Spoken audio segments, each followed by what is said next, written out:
Vishal Patel, President of Global Markets for Duke Corporate Education. Awesome. So tell us what the significance of today is and what is Duke really doing? Yeah. So this is the 25th year anniversary of Duke CE. We've been in the country for 15 years. So this is the 15th time we've done this, but the last 3 years we've been doing with these two incredible strategic partners, IFSA, International Women's Forum of South Africa, and ALCA, right, the Association of Women Chartered Accountants. And over the last 3 years, we've been trying to build a movement for what does it really mean for us to kind of think about not just greater equity and equality in the boardroom and senior executive leadership places, but also thinking about how do we create a better future, especially as we're on this cusp of this AI revolution that we're at. So today is about dealing with the leadership issues that are emerging. And there's an old saying, which is if you want to plant a tree, plant it 20 years ago, right? The next best time is to do it today, right?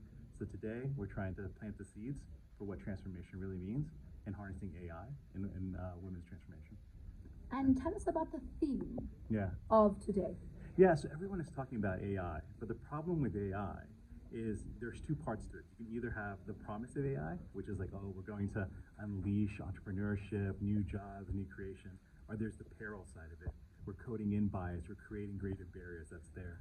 And the reality is AI needs to be harnessed with leadership. Leadership is compassion, it's experiences, it's judgment, it's empathy. So unless we're having those conversations about how do we make sure we embed that into AI, we're going to be actually going down the road of peril, not the promise side of it. So today is a discussion about what that means. Yeah? Tell us about some of the panel discussions that have been part of today's agenda. Well, the first panel, and deliberately done, was actually listening to elders, right? So one of the things that AI does, it makes life easier, faster, more efficient, but it takes away the experience. It takes away the wisdom that's there. So we started that panel because we're like, look, we must not forget about where we came from, right? And what are the stories that need to be brought into the space. We then had an incredible speaker, 13-year-old speaker, talking about Generation Alpha, right? Talking about what does it look like for her to be essentially like a cyborg, right? Using AI as almost like an appendage that's there. And then we've had conversations on the boardroom. How do we deal with governance and risk that comes with AI, but also the opportunity that it unlocks.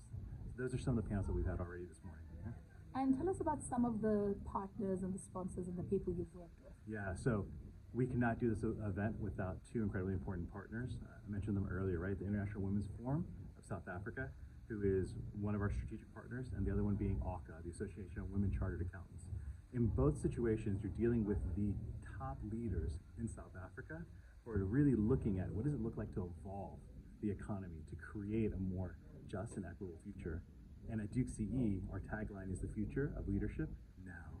And those two organizations as strategic partners are literally focusing on the here and present instead of the past. And then we also have a couple of incredible sponsors led by MasterCard. MasterCard actually has a couple of sessions later today talking about what they're doing to create that more just and equitable future. Yeah. And then I have a question. Yeah. Just about AI, where do you see it going in the future? Yeah. So I think a couple of things. I think AI, everyone says that we're in an immature cycle on AI. And while that is true, they also think that's going to become mature in 3, 5, 7 years. They're wrong. It's going to be mature in about 18 to 24 months. Yeah? That's just the reality of where we are. So what we need to be really thinking about with AI is how do we make sure that it's not just concentrated in a few, right, who are using those tools and consolidating resources. How do we make sure that we're actually upskilling larger populations? How are we making sure that we're embedding it in education? How are we making sure that people have equitable access to what those tools are? Only when we do that can we start tackling some of the more important problems that are in the public sector that's there. And we have a very strong belief, right? The private sector is the greatest lever for changing any society that's there. So the AI conversation right now, frankly, I find it immature, right? Because everyone is trying to speculate on what's there without realizing it's going to be here sooner rather than later. And you can't wait. You have to start dabbling with those tools now because you have to experiment, build some intuition on that system. And where, for a person who's here today attending, Yeah. where do we learn more about AI? And Yeah. how do we, like, what tools are available? Where do we find them? How do we learn? Yeah. So we have a very biased point of view on this one, right? Because we've actually built out an AI academy for that purpose, right? So what are how to use it, how we create the right judgment, the right context, that's there. So for instance, a machine is only as good as the prompt that you put into it, right? So how do we make sure that we're building it that way? You are seeing some organizations that are going out there, like Salesforce, Google, that are just open sourcing out, saying, hey, we've created this content. We think that there is actually a public good. It's almost like a utility that's out there that we want you to use the products that are out there. So you'll find, like I said, Salesforce, Google, you're seeing some stuff coming up on LinkedIn, right, where there are free access pieces that are out there. And then when it comes to the cross-section between leadership and AI, we built out an HR AI Academy as well around it. What was exciting for me was that we had to look at cultural, ethical, as well as issues around obsolete positions in the workplace. And I believe the panel handled this very well in understanding the juxtapose between AI and the human elements at work. What are some of those human elements at work where AI still needs a human element to be able to work around it or to help it in the workspace? What were some of those key take-ups from the panel? You know, some of the things that AI firstly will take over are things like manual tasks, things that are routine. However, a human element is required where you have to think through cultural issues. You have to make sure that there is that humaneness in the work that is being done, and you've got to ensure that there is ethical integrity in the work that we do. What is also very critical in this interface between AI and the human nature is that whatever you put in is what you get out.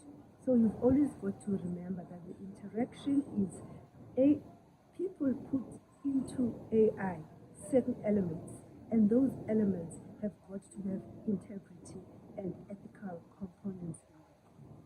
Do you believe that AI will take over human jobs? Not at all. It's complementary. I believe that there are things that will ease the life of humans and ensure that we reduce in some elements errors through how we interact with AI. So it's not a question of taking them, it's a question of complementing. So those jobs that AI can do with the support of humans will be obsolete. But there will also be jobs that will ensure that humans and AI interact for the best efficiencies. Thank you.